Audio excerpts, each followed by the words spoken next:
Some of you older people remember that. And that was it. And you had the evening news and the Sunday show. Now they give newspapers. They got every website, talk radio, cable television, every 24/7. All this proliferation of information everywhere. And do you think that young people today are more knowledgeable about what's going on in the world of public affairs than they were 30 years ago? No. And this is the real danger in our country. This is a real danger. Every young person, remember, if you are a liberal, you have your own TV network, you have your own websites, you have your own everything, your own chat rooms. Or if you're a conservative, you never have to listen to, you can listen to Rush, you can listen to Sean, you can go to Drudge, you can do anything you want. And people do not. And ask yourself this question. Am I using information to find something out, or am I using information to be told that I'm right? There's a difference between the two. Are you using information to be enlightened or to be validated? And my theory is that way too many people use it to be validated. To say, I knew I was right the whole time. Is they use information the way a drunk uses a lamp for support illumination. And so I make my students, we have a paper, half don't get to pick. You got to pick this issue, you got to take this side, you got to take that side. And I mix it up. And I'm not here to tell you, it doesn't matter to tell them, I'm 69 years old. It is not really important what I think. It is only important that you think. That's not, what I think is, I'll be glad to, if you ask me, I'll be glad to tell you what I think, and I'll be glad to back it up, but that's not the important thing. If you just regurgitate what I think, I'm going to give you an F. Because that's not the important thing, it's how you arrive at it. How do you know these? If you just say, the issues that we talk about, the Keystone Pipeline, you decide that I'm for it. Then you read everything that, no, I'll make you write a paper being against it. Now, it's not necessarily going to change your mind, but it's going to enlighten you the way the other thing is. And that's what you really want to do.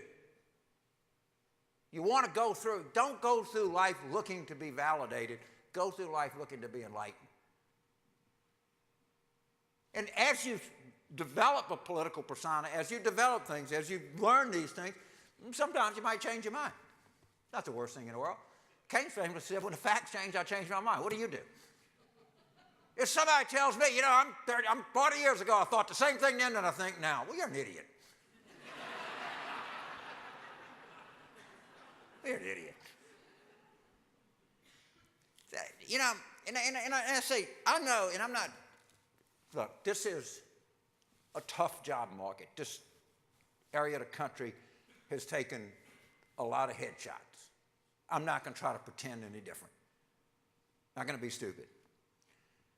But be careful about the declinist, because there are some things that are going right, and it can go better. The first thing that's going right is we got the best crop of young people I've ever seen.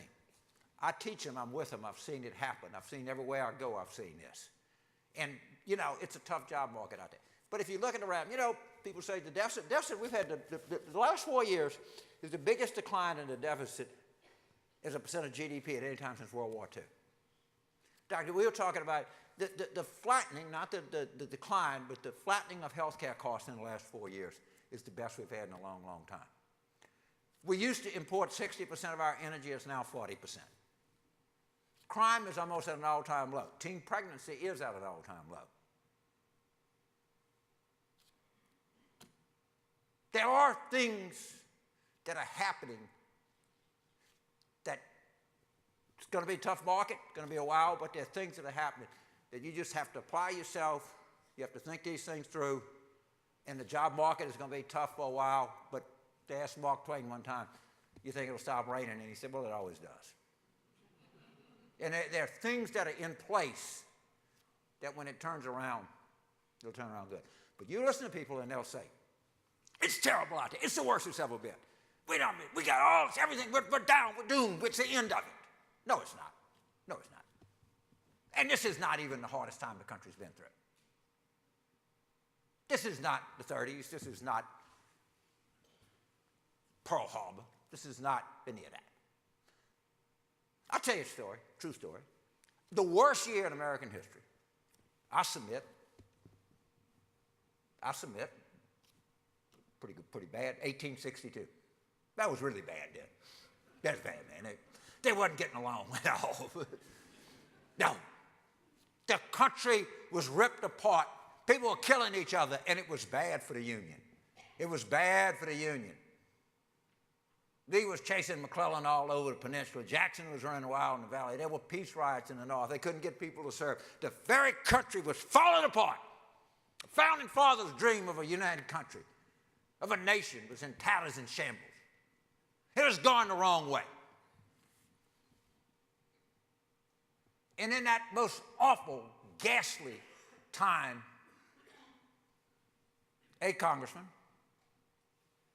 have to be truthful about it, was a Republican. It's history. What can I do? He said, I got an idea.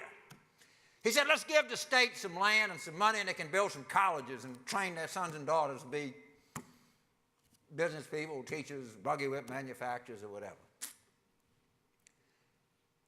And he said, man, you're crazy. What are you talking about? Building schools? We're in the middle of a civil war. We're losing. We're all dead. It's over. He said, no, we can't do that. We got to do this. And they kept it and made fun of him, and they mocked him. But he was persistent. Like most of you Yankees, he's probably a little annoying. It is true. The Congress passed, and President Abraham Lincoln signed a piece of legislation. By the way, the man's name was Morrell. You can look it up. It exists today, called the Morrell Land Grant College Act of 1862. There's a not very good one down the road in Columbus.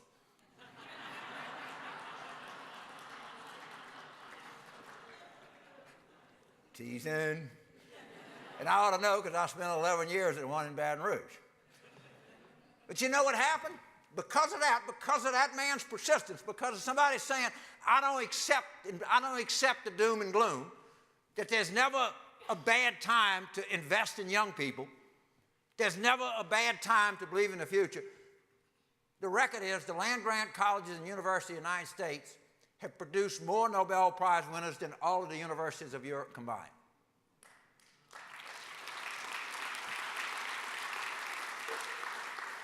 So, acknowledge that it's difficult, understand what you're facing, but don't let the doomsdayers and the naysayers have the final say here. You have the final say. You have the final say with your life. You're at a terrific institution here. You're getting a real value education. You got great challenges ahead of you. You got great things that you can accomplish. And don't be afraid to go out there and try. Don't be afraid to get knocked down. One of my favorite moments in American history was after President Theodore Roosevelt was left office. They asked him to go to the Sorbonne in Paris and deliver a very lengthy speech called Citizenship in a Republic. I want to, in conclusion, read you people, particularly young people, what President Roosevelt said. There's an excellent new book about him out now by Doris Kearns Goodman. It's very sort of relevant, I think. And he told the students and the faculty and the friends of the Sorbonne, and I apologize that I'm not going to correct it for gender, but I'll just go forward and read it exactly as written. It is not the critic who counts, not the man who points out how the strong man stumbles or whether doer deeds could have done them better. The credit belongs to the men who is actually in the arena, whose face is marred by dust and sweat and blood, who strives valiantly, who errs and comes up short again and again and again.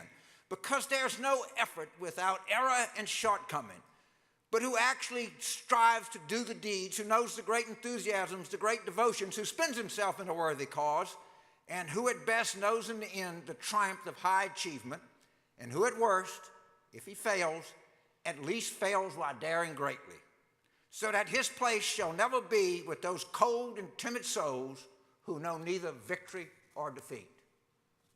Do not let these decliners, do not let these naysayers, do not let these people tell you you don't have a future. You do. Seize it, grab it, go for it, and if you fail and get knocked down, get up again and do it again. Because you got the background, you got the education, you got the moxie, get it done. Thank you very much.